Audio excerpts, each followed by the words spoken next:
எல்லாரும் செட்டை பேஸ் பண்ணி அப்படியே வரிசையில் நில்லுங்க. ஒரு போட்டோ அவ்வளோ இருக்கும். அப்படியே நில்லுங்க. சேருக்கு போகாதீங்க.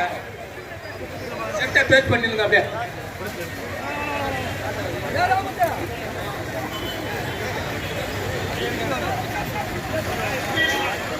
தோழர்களே எல்லாரும் நேரா நில்லுங்க. ஸ்ட்ரென்த் காமிக்கிறதுக்காக தான், வேற ஒண்ணும் இல்ல.